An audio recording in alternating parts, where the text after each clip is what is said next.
الله وبركاته. الحمد لله الذي هدانا لهذا وما كنا لنهتدي لولا أن هدانا الله.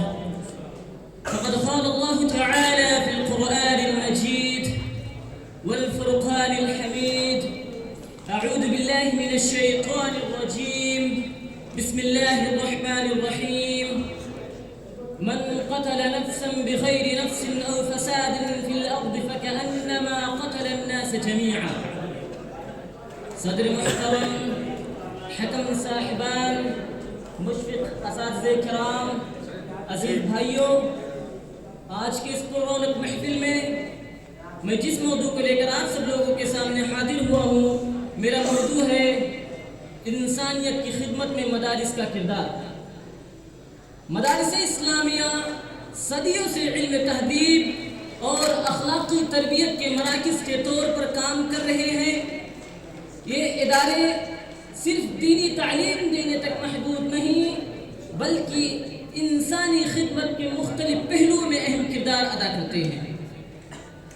مدارس اسلامیہ کی تاریخ صفوہ نبوی سے وابستہ ہے، اس زمانے سے لے کر آج تک، بلکہ میں اس سے بھی آگے بڑھ کر کہہ دوں کہ قیامت تک قائم ہونے والے تمام مدارس اسلامیہ اسی سلسلۃ الدہر کی اہم کڑی ہے تو غلط نہ ہوگا۔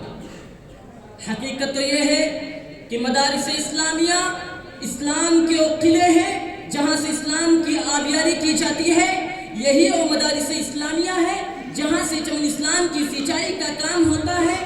یہ ایسی دانشگاہ ہے جن سے علم و عمل کے پیکر تیار ہوتے ہیں۔ انہی مراکز سے خوشہ چینی کرنے والے افراد مذہب اسلام پر لگائے جانے والے ہر قدغن کا دندانِ شکن جواب دیتے ہیں۔ جب بھی اسلام اور مسلمانوں کو نقصان پہنچایا گیا تو یہاں سے نکلنے والے علماء اور فضلاء نے اسلام کی حقانیت کو دنیا کے سامنے عام کیا اور لوگوں کی غلط فہمیوں کا خاتمہ کیا۔ مدارس کی ٹوٹی چٹائیوں پر وہ ہستیاں پروان چڑھی جنہوں نے اپنے زبان و قلم سے کفر کے ایوانوں میں زلزلہ پیدا کیا۔ بقول شاعر، یہ جھوپڑے نہیں ایوان ہیں صداقت کے، یہ جھوپڑے نہیں ایوان ہیں صداقت کے، یہاں سے قیصر و کسریٰ ہلائے جاتے ہیں۔ میرے بھائیوں، مدارس اسلامیہ نے نہ صرف اسلام اور مسلمانوں کو فائدہ پہنچایا بلکہ قوم و ملت، سماج و معاشرہ اور ملک کے لیے بھی فائدہ مند ثابت رہے۔ مدارس اسلامیہ کے علماء اور فضلاء نے انسانوں کو انسانیت کا حقیقی درس دیا۔ من قتل نفسا بغیر نفس او فساد فی الارض فکأنما قتل الناس جميعا کا مفہوم سمجھا کر دنیا کو امن و شانتی کا پیغام دیا۔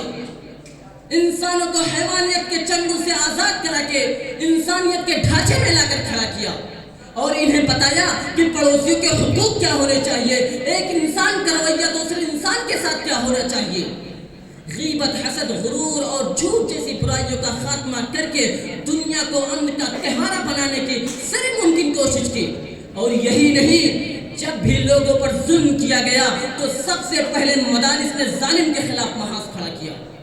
میرے بھائیوں، مدارس اسلامیہ کے افراد نے ہر دور میں عالم کے لیے ایسی عظیم قربانیاں پیش کی کہ اگر میں پورے عالم کی تاریخ کی جھلکیاں دکھاؤں تو میرے لیے اس مختصر وقت میں ناممکن ہوگا، اس لیے میں صرف ملک ہندوستان کی مدارس کی تاریخ ایک جھلک دکھانا چاہتا ہوں تاکہ آپ لوگ سمجھیں کہ مدارس کی تاریخ و کردار کیا ہے۔ میرے بھائیوں، یہی وہ مدارس اسلامیہ ہے کہ جنہوں نے انگریزوں کی طرف سے لائے گئے سیاہی کے بادلوں کو پاش کرنے کے لیے اپنے ہونہار سپوتوں کو پیش کیا۔ انہیں مدارس کے سپوتوں نے آزادی وطن کے لیے اپنے جسموں کو چھلنی کرایا۔ انہیں مدارس کے باکمال فرزندوں نے قید و بند کی صحبت برداشت کی۔ انہیں مراکز کے ملے ہوئے جیالوں نے پھانسی کے پھندے کو چوما۔ بلکہ میں یہاں تک کہتا ہوں کہ ان مدارس کے سپوتوں نے آزادی وطن کے لیے جتنا اپنا خون جگر بہایا، دوسرے ادارے اپنے سپوتوں کے پسینے بھی پیش کرنے سے عاجز ہوں گے۔ میرے بھائیوں، آزادی کا سور پھونکنے والے محدث جلیل شاہ عبدالعزیز محدث دہلوی رحمۃ اللہ ہیں جو انہی مدارس و مکاتب کی تربیت یافتہ تھے۔ میرے بھائیوں، یہ بات بھی روز روشن کی طرح واضح ہے کہ اگر آج دینی مدارس و مکاتب نہ ہوتے تو رب کی توحید کو بتانے والا کوئی نہ ہوتا. آج اگر دینی مدارس و مکاتب نہ ہوتے تو حقوق والدین کو بتانے والا کوئی نہ ہوتا, حقوق زوجین کو بتانے والا کوئی نہ ہوتا. اگر آج کوئی ناموس صحابہ کے لیے لڑتا ہے تو دینی مدارس و مکاتب کا کردار ہے. اگر آج کوئی ناموس رسالت کے لیے لڑتا ہے تو دینی مدارس و مکاتب کا کردار ہے. میرے بھائیوں, اب میں اس شعر کے ساتھ اپنی تقریر کو ختم کرتا ہوں. مدارس ہی کے دم سے ہے یہاں کی آبرو باقی, مدارس ہی کے دم سے ہے یہاں کی آبرو باقی, انہی کی فیض سے ہے ملک میں سرسبز شادابی.